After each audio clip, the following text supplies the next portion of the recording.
unexpected wins to have your guild, push up to the top, if you're not like rushing or whatever. So, ultimately, doing what you got to do to, focus on those units.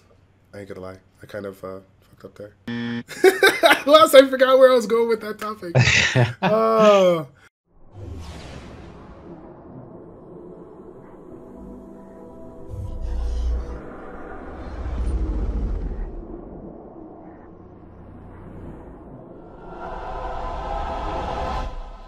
What's going on, everybody? It's Childish. We're back at it again with the next episode of Educate and Dominate, the one-on-one interview series where we take some of the top names of the game and get their insight so we can bring your game to the next level. My next guest is going to be coming out for the first time. We got ourselves the Guardian 1 ranked player on the RTA side representing Gangstars, the second place finisher in the 2017 Mobile Masters Invitational, Mr. Koopatroopa. How are we doing today, sir? I'm doing great. Thank you. I'm very excited to be here.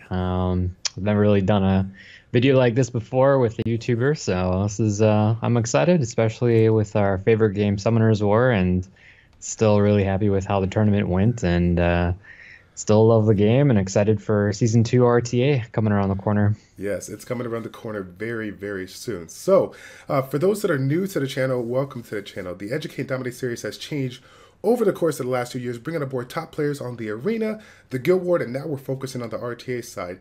With regards to Koopatroopa, obviously you guys might be familiar with him as the second place finisher in the Mobile Masters Invitational, but for those that are new, that haven't met you today, Koopa, can you tell us a little bit about yourself? How did you even get into the video gaming world, and what brought you away into Summoners War?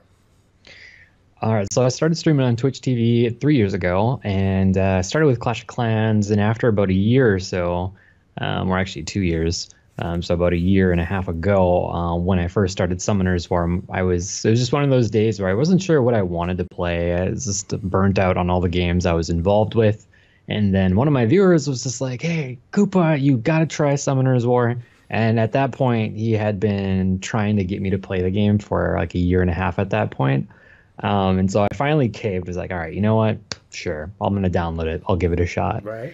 And instantly I was just hooked. Then actually on the second day of playing, the unit that you're seeing right above me, I ended up getting Taylor on my second day, and he was like one of the main reasons why I had got so invested and so attached to the game so quickly, because one of my viewers was like, "Oh my god, not even Barian has Taylor." And right. So when I realized I'd gotten this, extraordinarily rare and powerful unit, I was just sold.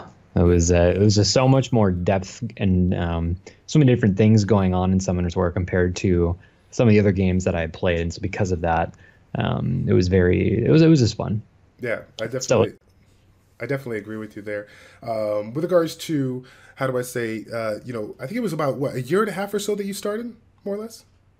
Yeah, I started last year in February in the first week. Right. So February. So even though the game has been out for 3 years, you spent a year doing what you got to do, grinding day in and day out here. You've learned a lot of things that have allowed you to really progress into the upper echelon of players with regards to the PvP content here. So can you tell us a little bit about some of the biggest tips or tricks that you kind of learned along the way that you can help out some of the viewers that are watching you? Oh, yeah. I mean, one of the biggest things is asking for help. And as a streamer or content creator, I had my community at my disposal. I was always asking questions, and they were always saying, "Oh, okay, you got to fuse Vromos, and then you got to get to GB10 team, then you got to clear TOA, and then you got to do DB10." And it's just like one thing after another. And so after everything that I've been through, one of the biggest things is to make goals and to don't lose sight of that. Like really focus on what you want to accomplish with where you're at. Like, do you have a Dragons team? No. Okay, so make that your goal and then really work towards it, because in Summoners War, we can get so sidetracked. There's so many different routes that we can go. There's so many different units that we can build. And so once you make those goals and make it a priority, you'll reach it much faster, right? Because we could spend weeks, six-starring these random units, but is it going to help you? And so that was one of my big things, is I had a mindset on something I wanted to accomplish that I knew was going to help me with progression, and that's all I really did. And so just taking it one goal at a time, I felt like was how I was able to progress quickly, in a sense where I didn't try and do too many things at once. But always kind of looking ahead in regards to, okay, what do I want to do after this, but not losing focus on what I was currently working on. So I don't know. I feel like that's probably my best advice is just make goals, Yeah. short term and long term. Definitely. I'm going to put myself on blast here. With regards to my personal experience as well, I've always been a PvP type of player, regardless of what I'm playing, real-time strategy, first-person shooter. Like, I've always had that, like, PvP mentality. And when I got into this game early on, the first thing that I saw outside of people doing, you know, random, like, GB10 runs with the imps and the Orochis and all that stuff was, like, people providing, like, arena content. And so I started building units like Megan and Ardella and random units that assisted me in getting the first turn because I didn't have like all the best units out there, but were kind of key, you know, units at the time.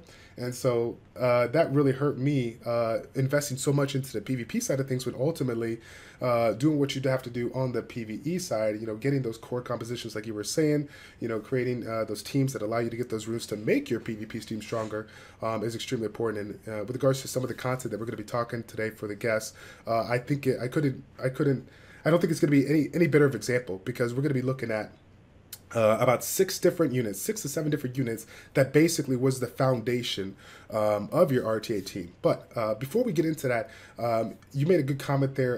You are a Summoners War Twitch streamer and spend a lot of time influencing the people around the world.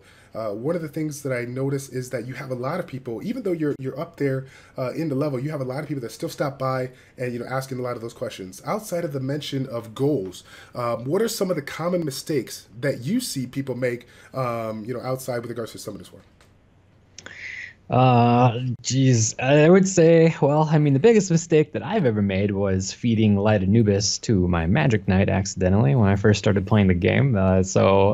Without, you know, doing some crazy kind of mistake with accidentally, you know, unsummoning a monster or that kind of like the obvious mistakes that players make is, oh boy, I would say just players not maybe using the right types of runes on units. They're slot 2, slot 4, and slot 6 sets, and so they're not maybe building like the best like effective life by utilizing units-based defense. So it's like a lot of people will go like speed HP on a like support unit. And I think probably one of the biggest things is that people they forget about defense and how important defense is in terms of effective life. And so like Veromos is a good example of that. Normally I see people recommend, speed HP Veromos, but it's like if you do that and you forget about, you know, how much defense that he can get, and if you throw like a defense rune on his 4 or his 6 slot, especially if you don't have any defense in the substats, I mean, if you're doing your first GB10 run, it's a noticeable difference if you just cut a little bit of his HP off and actually go with like like a defense rune on slot 4 or 6 and maybe build like an energy set if you can. And so to throw on top of that accuracy, especially early game players, they don't really, you know, care about a stat like accuracy. But in terms of like let's say use Veromos as another example, I mean, your damage comes from his continuous damage application, and so the only way he's going to be able to do that is with accuracy. And Great point. Being able to get it's kind of just you're actually understanding the mechanics of the game in terms of you're actually getting all the stats you need, and that's really tough to expect players to know without like help or having experience from someone else that's already gone through the game. And then I think as far as maybe some of the other mistakes that players make is they don't PvP enough. They don't use their wings, and they don't start farming glory right away from the first month that they're playing, because you and I, we both know how important your arena towers are, right, and how much power you can get from those just with everything. Because one of the other common questions that I get in my stream is, wait, do towers work everywhere in the game, or is it just arena? And it's like, no, it's everywhere. And there's so many stats that you can get from it.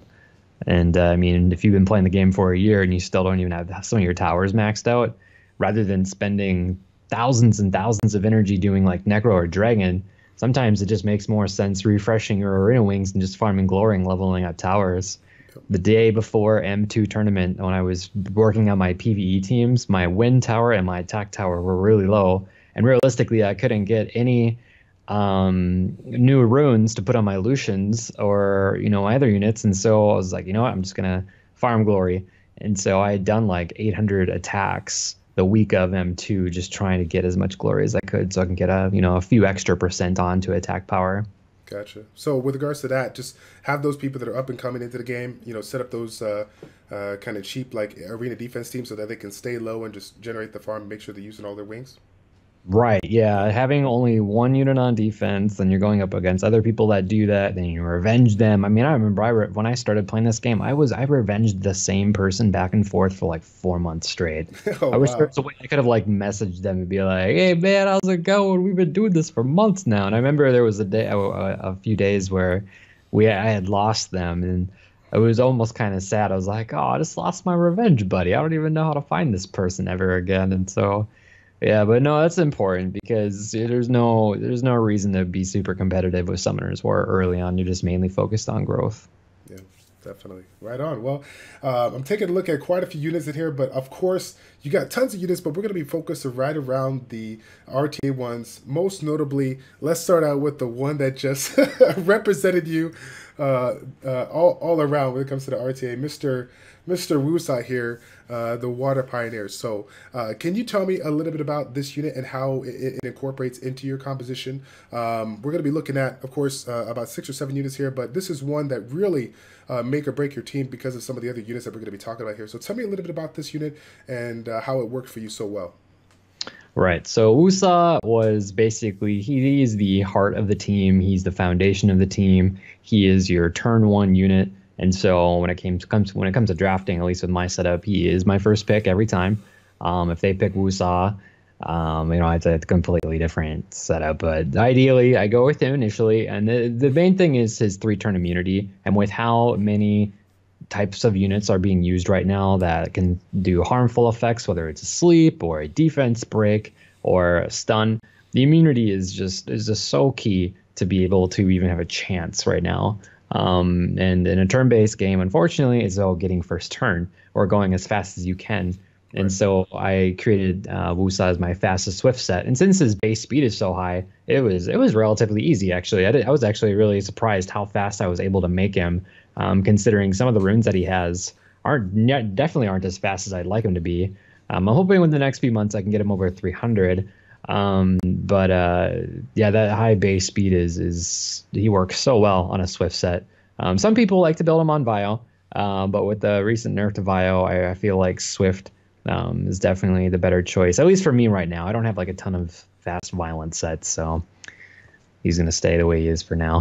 Gotcha. And with regards to Woosa here, overlooking your fights at the Mobile Bashers Invitational, this is definitely one of the units that you incorporated in that first pick unit. So can you tell us, for some of the people that are new to RTA, maybe seeing this video for the first time, tell us a little bit about like the first pick versus last pick, the pros and cons to it, why you think it's so important to utilize this as your foundation for the first pick there. There's not a lot of units in Summoner's War that provide your entire team with AoE immunity buff. And so a unit like, let's say, Woosa, Vela, Delphoi, there's very few units that can do that. And so with Woosa being able to apply not only a immunity, but also a shield that's proportionate to its level, it just gives your team more effective life, but also a ton of immunity to those harmful effects once your opponent starts taking a turn. And so that is those units, and this is the way that they work if they do go first, depending on what units your teammate is using, can be a huge counter, especially if they have like a control team where they're going to try and stun you with, like, let's say an Okeanos, or let's say maybe they're going to try and stun you with like a Zeros, and so having Woosa provide the immunity to that, it completely counters them, depending on what other units that they have on their team. Gotcha. But yeah, picking them first is important because they could have him, and so if I steal the Woosa first, that's a big deal. Yep. But also, Woosa still works as a good unit that you can maybe build a different team with. So picking him early, and then if they go like a completely different style team, like a really aggressive one, it still gives me enough time to pick different kinds of units to still work against their draft. Gotcha. Good deal. All right, let's take a look at the next one here. We got Mr. Okeanos getting some clutch stuns at that event there. Wow. Super fast unit here. Tell me a little bit about your strategy on this unit here, running the Swift set here, and how it worked so well for you, considering the compositions that you used. Right. So Okeanos was the second unit that I built on Swift, and I needed him to be as fast as possible. So he's on Swift Broken. And I was lucky enough to be able to get like a good 4 and 6 runes, so he still got like a defense percent and life percent. But he's one of the few units that not only can he do an AoE stun, but if you are going turn 1 with Okeanos and the opponent hasn't taken a turn yet and their whole team's on will runes, his second skill is great because you can fight through will and you can reset their cooldown to max, which is imperative for a lot of teams right now. Because a lot of their cooldowns are so strong. So being able to reset a cooldown to max up against a unit that has skills with cooldowns is huge. So, I mean, he's not going to be super effective up against someone that relies on passives, like, let's say, Iris. But, I mean, when you throw Okeanos up against a unit like Vela, where you completely put his Sanctuary, his ability that gives this entire team immunity on cooldown, that's a really big deal because then next turn you might be able to stun his entire team with his third skill. Right.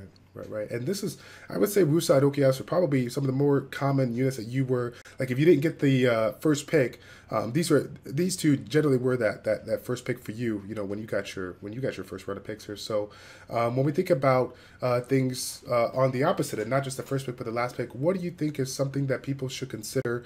I mean, outside of Okeanos, what are some of the things that people should consider incorporating on maybe like the last pick for them as far as strategy goes if they don't have that first pick? All right, so picking a really strong unit last to kind of catch like your opponent off guard is definitely something that, you know, it's tough because if they pick one of their last picks as something that directly counters your team, there's something you weren't expecting.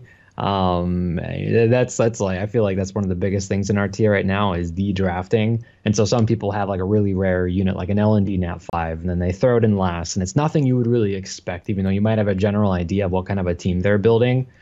Then you're just throwing this curveball, right? Mm-hmm. And then for someone that maybe has one of those really rare and exclusive units that you know your opponent doesn't have, they can afford to do that. But for someone like me, where let's say my compositions are maybe a little bit more limited compared to some other players, and some of the units aren't necessarily really uncommon, like Woosa and Okeanos. So I feel like that there's more players that are going to have that versus like, let's say, Light Panda. And so I find myself a lot of times I have to pick them as fast as I can before my opponent possibly picks them and uses my own units against me.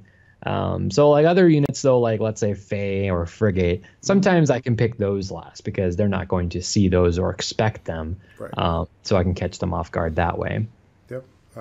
And I'm taking a look at Okeanos stats as well here, kind of going back to what you were talking about with regards to effective HP. You made this extremely tanky by means of not just the HP but the defense here. So in retrospect here, obviously you're going to be building your units to synergize, you know, with your team. Do you ever feel like this is one of those units that you can play around with a little bit more of like an offensive approach, or is his kit just so strong that you should be looking to play like that play the clock and kind of run the end game with regards to this unit? Right. No, you do see some people that run like a damage Okeanos, and I mean, depending on the kind of team you're drafting, like that would be like a really aggressive setup where you're running like a Tiana or like a Galleon, and you manage to get that going, you'd have to have some kind of way to finish and close the gap. Because we actually saw a damage Okeanos from Shredded Puzzle up against Island in round 1 at M2. Correct. And he had a really strong opener, but then Island had the sustained long game and was actually able to still win that match. And so I've definitely been using like a tankier but super fast Okeanos for like long game sustain, and then with a unit like Woosa, you know, periodically being able to heal the team. With Okeanos having enough mitigation, it can keep him alive long enough for me to basically either lock in a win or just end up, you know, the attack buff kicks in and he starts doing enough damage that way. But yeah, a ton of defense. And then if he does have immunity, they're never going to break his defense. He's never going to get defense break. And so, yeah, he's tough to kill. He's really tough to kill. Yeah, buddy. All right. Next one up, we got. This was one I really enjoyed watching you use this one because I swear, like when you got that Sekhmet to lock down that third skill, charming voice, if you didn't get the reset, boy, you got some clutch stuns at the right times to go ahead and set back the opponent here. This is a great unit here, Sekhmet, the Fire Desert Queen. Tell us a little bit about your experience with this one here, your build, and why do you feel it works so well? So for her, I wasn't too excited actually when I first summoned her. I didn't really know what to think. But then when I started doing art, and I didn't really use her in Arena at all, and I didn't use her in Guild Wars, and so she's always just been this unit where it's like, man, what do I do? What do I do with this unit? And then when RTA started, I started to tinker around with playing two units that reset their opponent's cooldowns to max, which was Sekhmet and Okeanos, and I started drafting them both together. And it just kind of, I didn't really think it was going to work, but against a lot of these teams with where all of their units do rely on cooldowns, if they were to give me both Sekhmet and Okeanos, if they don't ban either of them, I can pretty much lock down any unit that's a threat to my draft by controlling their strongest moves. And because both Okeanos and Sekhmet can fight through will, that's where it actually works. If they couldn't go through a will, then I would have been it would be completely different, and it wouldn't work at all. But having her on despair is really nice too. So like after the first turn is gone and after they don't have will or immunity, I mean sometimes with her second skill she can do a quad despair stun and stun every unit on the map as well because of that. But her attack break is actually really nice too, especially with how popular Leica teams are. Right. And so being able to apply attack break to Leica or let's say a Perna or even a Theo, that's a really big deal too. So having attack break on her first, and especially with my team not really having like a lot of heals, like I get a little bit of heals from Woosa, but it's not that much. And then if he gets banned, I'd really have to revolve around controlling those attack breaks on the right units to be able to last long enough to even have a chance at winning. Right. I was thinking about that match versus Seara, but if you remember, it was a composition where he was trying to get the first turn, and I think he ran a speed leader with Tiana Bastet, and maybe it was Frigate. And you brought that same composition that you were talking about, Okeanos and Sekhmet. Okeanos went for the reset on Tiana. Tiana didn't get it, but Okeanos went for Tiana, then didn't get it, but Sekhmet followed through and got it, not just the reset, but the stun. And so that was huge because, again, I mean, if you can't clear those harmful effects that his Bastet was bringing or can't remove the stuns, I mean, yeah, it definitely was a game-changing moment for that fight.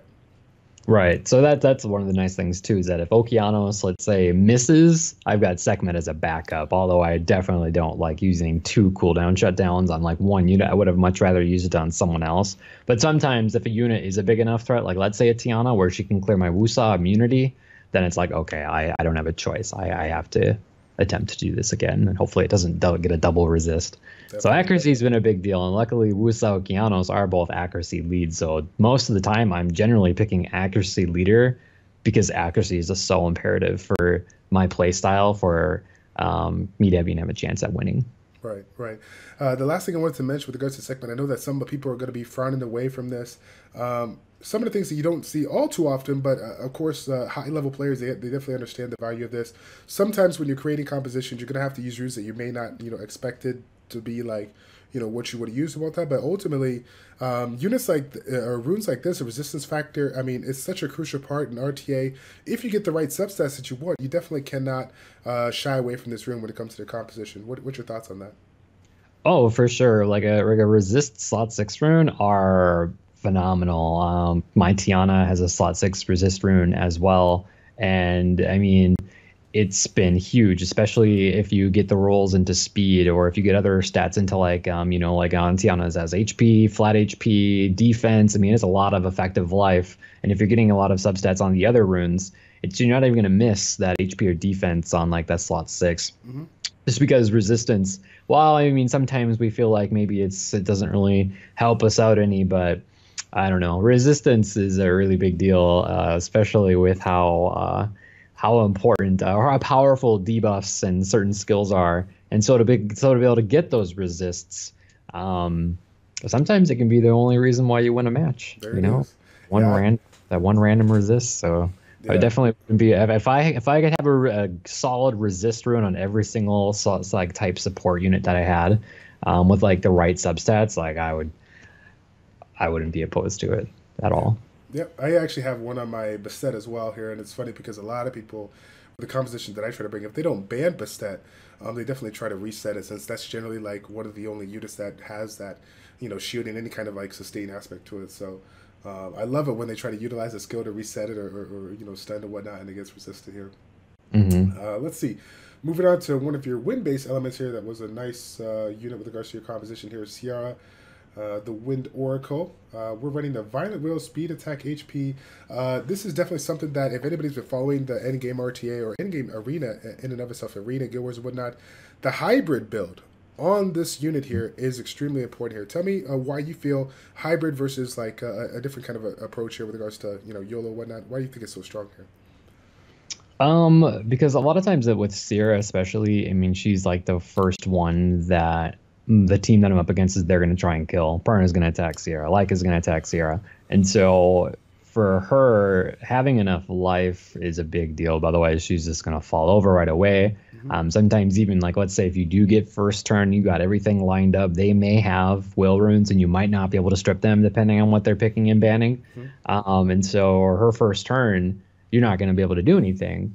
And so you just have to wait for the second turn, and so you have to actually get her to live long enough to make it to that. Right. And so if you don't have some kind of hybrid build where you're stacking defense and life, so you might not actually get to use her, rather than just only getting like her leader for the speed lead.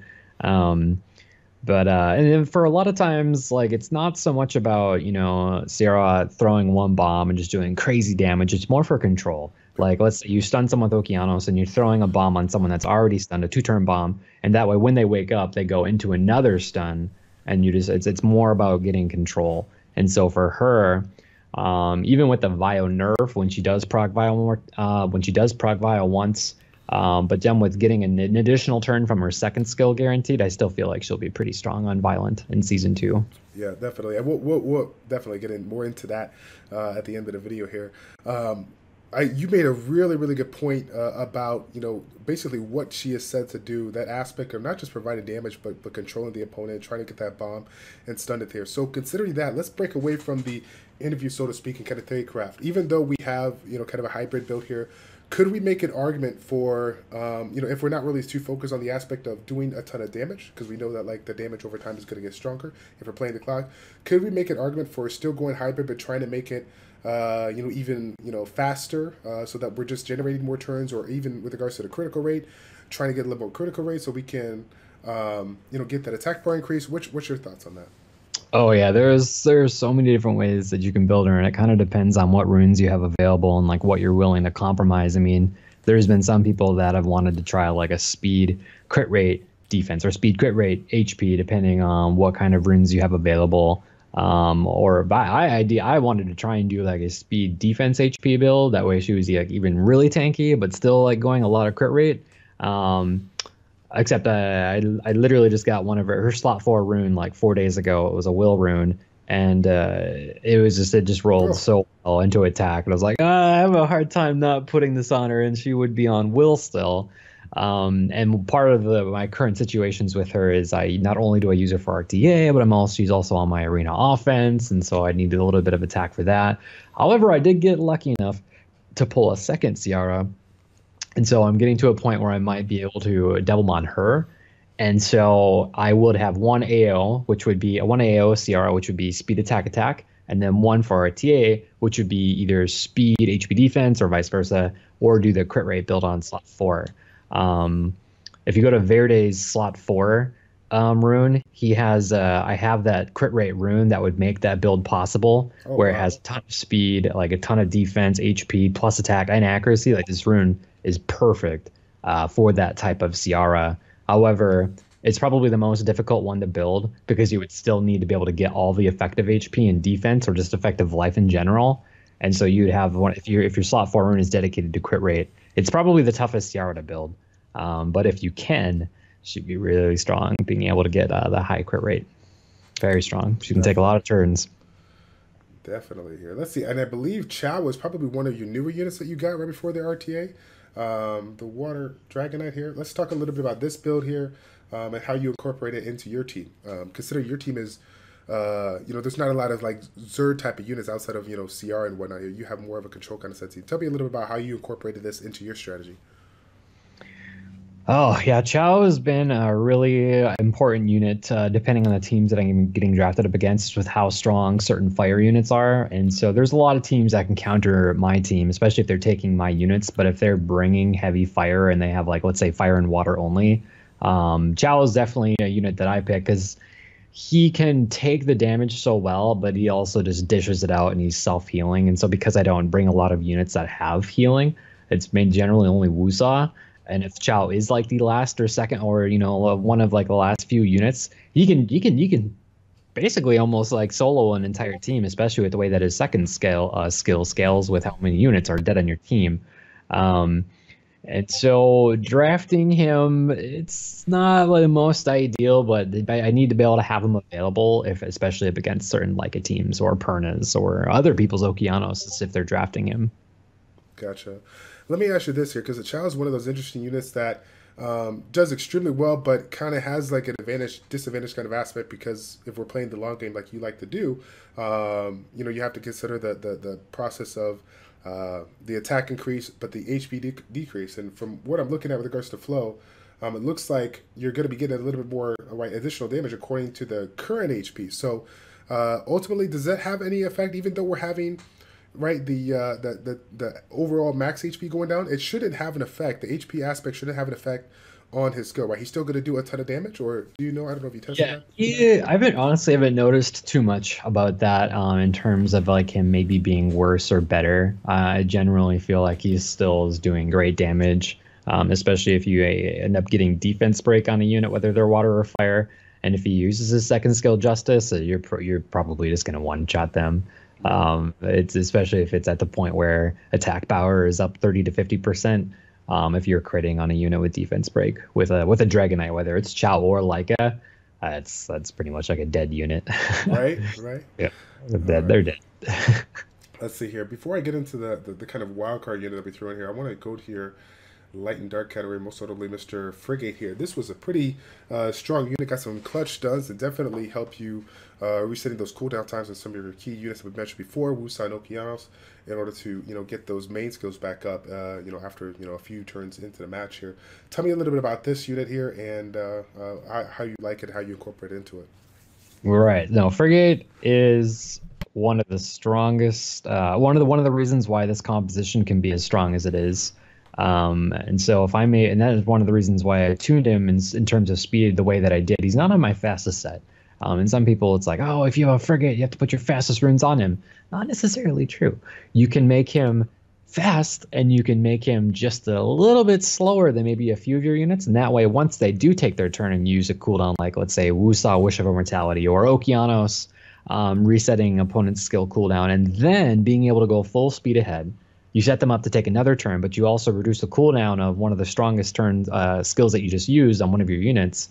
And if you are managing to shut down their cooldowns with either like a Sekhmet or an Okeanos, and you just reduced yours by one turn, you're essentially always going to be ahead, and they're never going to have cooldowns, and you're always going to have yours. And so it's just this cycle that you get them stuck in, and they can't get out of it unless they get like a crazy resist, or maybe they have their own they have like stuns. And so controlling Frigate is probably one of the teams.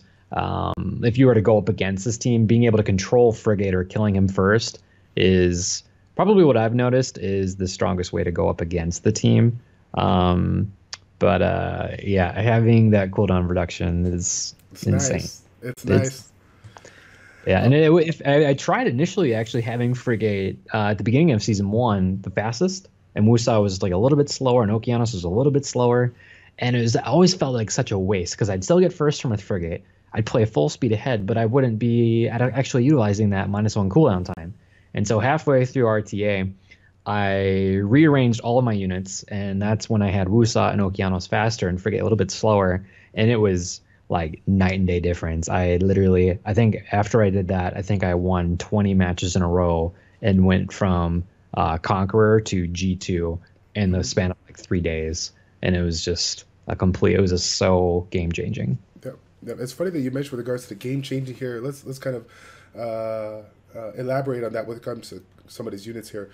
Frigate, it's a light and dark unit, but it's a natural 4-star. You know, we've always thought about the Devilmon aspect for those up and coming players. Save those Devilmon for those big natural 5-stars. So for the viewers out there that are new to the game, what's your thought process on Devilmons for certain types of natural 4-star monsters that essentially could be game changers? What's your take on that? Should they invest into it or no? Right. And I think that this is kind of relative to maybe like, let's say what someone else has, how many, if they have like a lot of extra nat 5s, were they lucky enough to get like these other crazy units? And we'll go back to, we'll go back to when we talked about goals earlier. What are their current goals? What do they want to accomplish? Like, are they really close to being able to have a Dragon's team and they've got Sig and they want to throw Devilmons into him and that's like the last thing they've got? It also kind of depends on like where they're at in the game. Like, okay, you just pulled Frigate, you're 3 months in. You're probably not the best unit to throw Devilmons into. But I mean, if you have like most of your teams established, you're trying to be competitive with RTA and you pull a unit like Frigate, you've got no pirate captains, you've got your teams. And at that point, it's like, yeah, I actually might Devilmon this unit, because especially if he can be used in one of my primary drafts. Yep. And so it's kind of like a long-winded answer to your question, but I feel like it's going to be different for everyone. No, I would say the same thing as well. I think it's going to be different for everybody's situation, given where they're at in the game. One of the things that I forgot to mention here, you made a good comment about utilizing this unit with your composition, not just trying to get the first turn, but trying to set it up in a way that you can take advantage of not just the attack part, but the cooldown increase. When I think about some of the up-and-coming players that are starting to get into that Dragon's P10, one of the first things that I learned along the way when I was creating those speed-based comps with like the Vertical, everybody recommended at the start to go with Vertical being one of your fastest. But of course, as more time goes by, one of the things that I have kind of preached about is, him actually, ironically, being not the first one to go, but the last one to go, so that you can take full advantage of an attack bar increase. Would you agree with me on that? Oh yeah, no, that's actually really, really funny that you mentioned that. That was basically the same story with my DB10 team. At first I had to get Verde, and then once I finally did, I started building the team. And at the first, he was kind of just mid-ranged. But then when I actually speed tuned him to go last and after my Teor, it was, in terms of like consistency, it was like a night and day difference. I mean, the team can still do well with regardless of how Verde's where his speed's at, but once you do get that speed tuning down, you go from like, let's say like an 85 to like a 90% efficiency to, 95 to 99, which right. In terms of efficiency, that's a really big deal. The worst thing that we see in Summoner's War is we press go and we go do something, we come back, and then we see defeated, and we're like, what happened? What happened? No one wants to see that. No one wants to see defeated. Oh, man. They just think, oh, God, I need to make a new Dragons team. Right, and right. So the less we see, if it happens every once in a while, and it happens like once a week, it's going to happen. You see some of the best players in the world with some of the strongest units, strongest teams, and they will randomly have their team wiped. So. Yep. So getting to your last unit that you have here, this was a kind of a bit of a shock, but with regards to RTA, sometimes when you're looking at the composition that people are bringing, you definitely have to incorporate different units that you weren't expecting to in order to counter what you currently see in their lineup here. One of the fights that I believe you used against Foix, he started to bring a Sonnet, the Water Harbingers here. You went ahead and brought yourself Miss Delphoi here. Tell me a little bit about your thought process on that and why you wanted to incorporate that, given what he lined up, in his draft. Right. Delphoi, she's very similar to Woosa, just a much slower base speed. She applies team immunity. She does have a stronger heal because she can also dispel. And so her third skill is huge. Her third skill is, it's basically you combine a lot of different units all in one skill. Being able to apply heal is also immunity, and dispel. That's very powerful. And so for her, she works on a lot of different teams up against the right units, especially with how powerful water teams are. Like, let's say you're going up against Annabelle, Molong, Bastet, and a few other units. So I think that she does really well because on her second skill, she actually can reset cooldowns too. And so it's very similar to Okeanos and Sekhmet in that regard, where she can synergize with these units as you get that same concept where you stay ahead on. You're just keeping that team locked on their cooldowns, and so there's been certain matches where I have her, Okeanos, and Sekhmet, and it's like if I can get their will or immunity buff stripped, then those three basically just lock their entire team, and they can never do anything. And they, in terms of effective HP and being able to heal, I always get to heal, and they never get to. And so once the attack power buff scales high enough, they just slowly get whittled away. Yep, it's a great unit, and it kind of leads right into the next topic that we're going to be hitting up, talking about underrated and overlooked units. This is one of those units that, for me, was really eye-catching early on back in the day when speaking with people like Barry. And, you know, a lot of people kind of push aside Barry's thoughts as far as some of the key units, Orion, Spectra, Delphoi, some of these units that people don't generally use, but ultimately have just a really unique skill set that you could find a lot of value of. When it comes to the current status of like RTA, what's your thought? Do you have any at all underrated, overlooked units that you feel like people are just not taking advantage of, but should be considering? Yeah, there's one of the few units that I've been recently building has been a bulldozer and copper, but I don't have the other units built to really synergize with them, like Wind Taurus and Olivia. Those teams where you're building, like, let's say you have your fastest Swift runes on a Wind Taurus, as well as an Olivia, max skilled. My Olivia is not even awakened or 6-starred yet, so I don't have one. But if you were to go with both of those and have a unit like Delphoi and you're drafting like Copper and Bulldozer, those teams, I've only been able to beat one of those style teams one time, and I went up against them a ton. They're so strong, especially if your Wind Taurus is fast enough. But yeah, those teams are tough to beat, those bruiser compositions.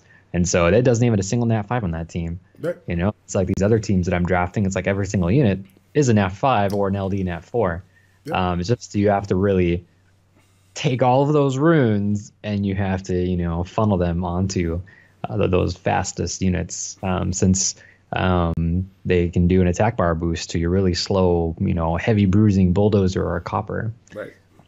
So I would say those are probably some of the most overlooked ones. But then the players that are using them, they are loving it. Yeah. I was actually that was kind of one of the things that I wanted to talk about to you as well.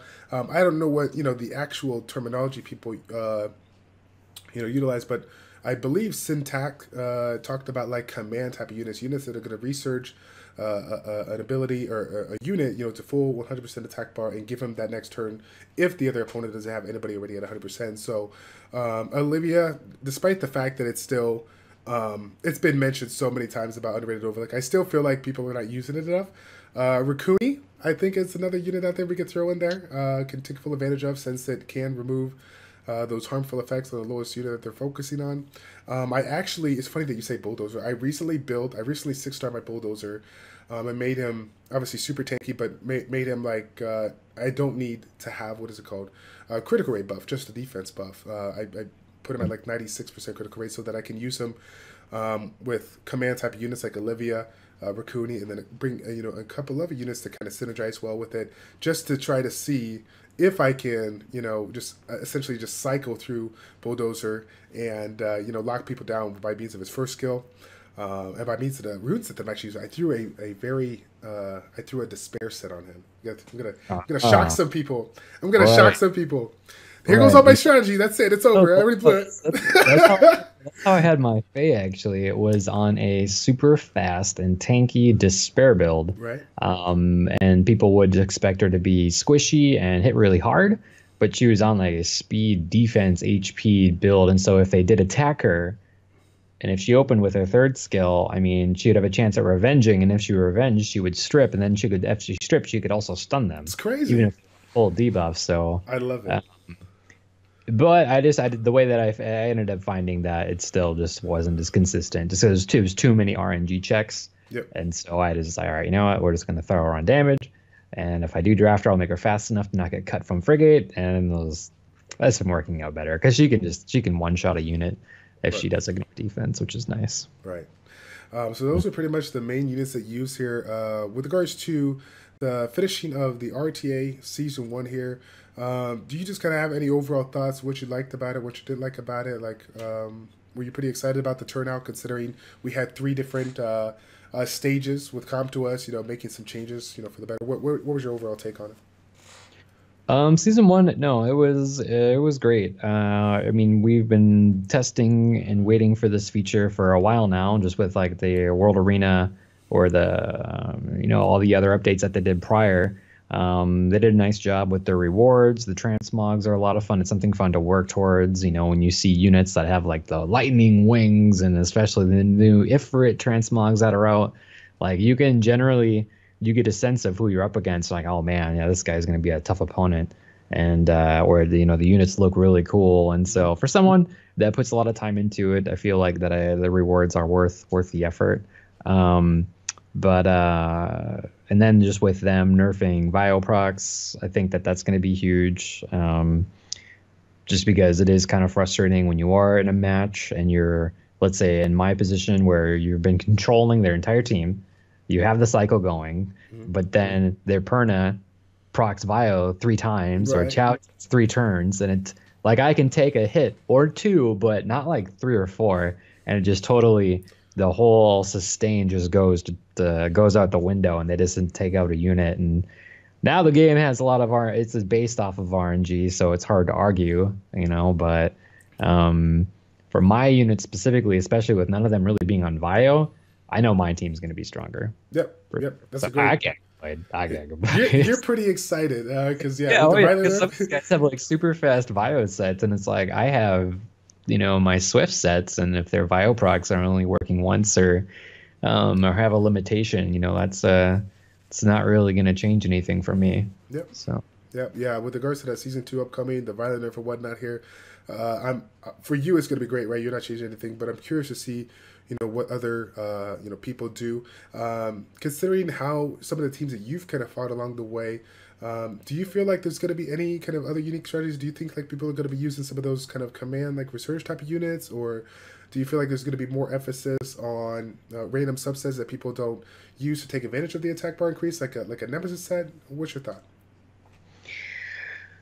Yeah, I mean, I still feel like a lot of units are going to be on Will, and so, but without Violent being as strong as it is, I feel like we're going to see some really interesting compositions that I can't even say to you right now, where it's like, oh my gosh, this build that this player is doing right now is just crazy. And I might not even know what they're on, honestly. Like, they're not on Vio, but what are they on? Maybe they have like a really crazy rage set, or maybe their whole team is on Swift, where just the whole meta shifts into just having maximum amount of turns that you can take. Or maybe they do leave them on Vio, and just that one extra turn is still enough to shift an outcome of a match. Yep.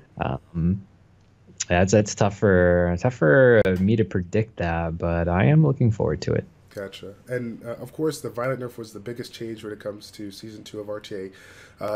Considering what you have seen in the previous season, outside of the Violent Nerf, is there anything that you would change for the better, for the worse, as of right now? So, what I would like to see with RTA is that kind of goes outside the question and more of like a game change to Summoners War overall is, a lot of the draft, a lot of RTAs decided in the draft, like what units are going up against what units. Rune quality is still super important, especially with how many ways we can build certain units, like a 300 speed Bella as an attack bar booster that might catch someone off guard. It's right. So many different things that you can do. But now there are certain units that might limitate how far you can potentially go in RTA. And because you never get those units, it prevents you from maybe, progressing. So especially super powerful units like Wind Fairy King, Water Panda, maybe let's say Woosa as an example. You don't have those key units that you can use to be able to really progress. Or maybe get as high as you would like to. And so my idea is we need better ways to be able to get some of these nav 5s we don't have. We need more ways to be able to get units faster if we are putting money into the game. And so And one of the things that I think that one of the most common complaints from players is they get dupe nat 5s, or they keep getting this nat 5, or they don't get the ones that they don't have. And so having like ways involved in the game that allow you to maybe get units that you don't have faster, rather than getting some of the same units that we already have, that way we have a chance at being able to have more diverse drafts for this feature. I mean, because ideally, especially if like summoners or come to us that wants to continue to go to esport route, you know, most games of the style, it's like you can select all the units that you want. You know, you can pick from all the units in the game. Right. But realistically, you can't have a system like that, because even if you could pick all of the units in the game, or like a list to choose from all of the units, it's like each of those units has like 10 or 12 different ways that you could rune them. You know, and there's so many different complex ways as how we isolate, like how we put our runes on certain units. And so the only way to realistically fix that or have that kind of a option is by just helping players achieve units over time by giving them more nat 5s that they don't have, by, you know, however mechanics, whether they're getting more nat 5s. Like one of the ideas that we had is like some kind of a discovery scroll. So like, let's say you get a dupe nat 5, and after you get like a certain amount of them, you're able to turn them in, like two or three of them, or 4, or whatever the number would be in terms of balancing. And then you get a new type of scroll. You know, it's not a transcendent scroll. You know, it's not just a random nat 5. It's a nat 5 you don't have yet. And so, and that would, you know, give you maybe that one unit that you would need to have a better team, or join the meta, or start being really competitive again. So I guess that was probably, that was probably my biggest thing, because as far as like the mechanics of RTA in itself, I love it. It's just sometimes it's like, man, I would really want to have that unit that I always get beat by, you know, like when someone plays Ganymede or Wind Fairy King, and it's just like, ugh, like that's one of my only complaints. Yep, that's pretty strong argument there. I like it here. So we're pretty much wrapped up with the video here. I wanted to give you an opportunity to bust out any shout outs do you have for the Summoners War community? Oh, I'd have to give a shout out to the guy who beat me at the tournament, Mr. Foy. There it is.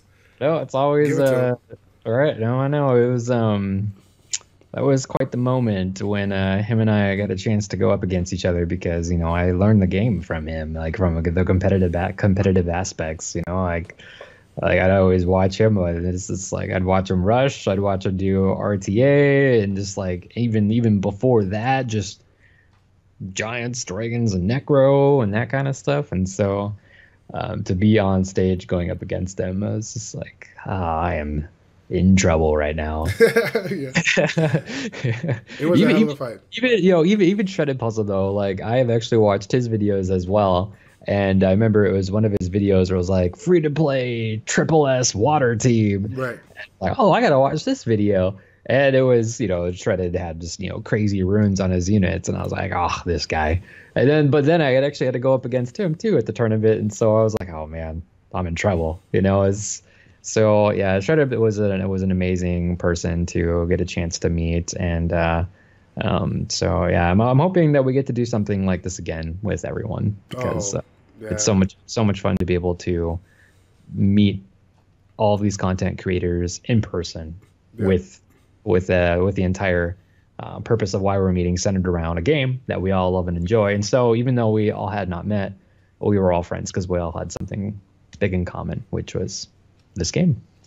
Definitely. And I want to give a shout out as well to all the Summoners War influencers, not just the ones at the Mobile Masters Invitation, but just everybody out there that has ever taken the time to set aside, put a little bit of content by means of YouTube or Twitch, whatever, to, you know, entertain or educate the community. As Koopa said, you know, we have a couple of people out there that have really gone out of the way to provide great content, and it has literally changed the way how we play and made it more enjoyable for us.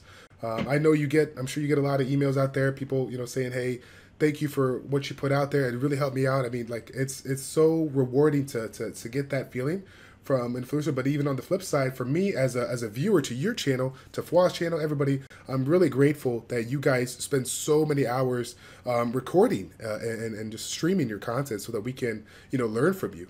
Because it's funny, with regards to RTA, you know, we want to see people match, but you don't want to give away your strategies, right? So you got to have to like play both sides. So I got to hand it to you as well. I mean, I know that everybody probably saw this But 2 weeks out, and I've explained to you, of course, 50,000 times. I'm sure you're tired of hearing this, but I don't even know how many, I don't have enough fingers and toes to count how many times people ask me, okay, who's going to win? Who's going to win? Who's going to win? I did not tell anybody who was going to win. I just said there was going to be something you're not going to expect. There was going to be a dark horse that's going to be coming out of the trenches and really take the time to do what they have to do to really represent the RTA aspect and the Summoners War community, and just really make for a good fight here. That dark horse was obviously used, so congratulations, Koopa, again on your second place finish. Thank you very much. I appreciate it, man. Righty. And let's go ahead and finish it out with a call out, right? The Educate Nominate series is a kind of an interview series, right? But it's kind of an invitation only kind of an aspect here. So one of the things that I've incorporated at the end of the video, given the guests on board an opportunity to recommend or call out somebody that they would like to see in a future video. Do you have anybody you have in mind? All right, so I mean, I gotta hand it to Savvy Starfruit. You know, she not only do I live with her, and you know, she's the love of my life, but she actually does know a ton about the game, and she does do a good job helping everyone out. That is in her channel. She actually takes art requests, and like if it's like, oh, I have this favorite unit, can you draw that? But she actually usually humors the idea and draws your favorite unit too. But she's been playing for about a year now. And she loves the game as well, and the community. She was there with us at M2. She was rooting for everyone to win. And so she loves the community. And when someone has questions and they ask her, she's usually definitely open to help. All right. Well, here it is. For the next Educate Dominate, we're going to call out Miss Savvy Starfruit. Get ready, because you're next. All right. Again, on behalf of the Summoners War community, thank you again for coming on board and doing this video for you. In addition to that, for those that don't know, you are an Air Force veteran. Thank you for your services with regards to our country. I appreciate it. You're most certainly welcome. All right, guys. That's going to be it for this episode of Educate and Dominate. It's your boy Childish and Koopatroopa787 Plays checking out. Take care, and we will see you next time, guys. We're out.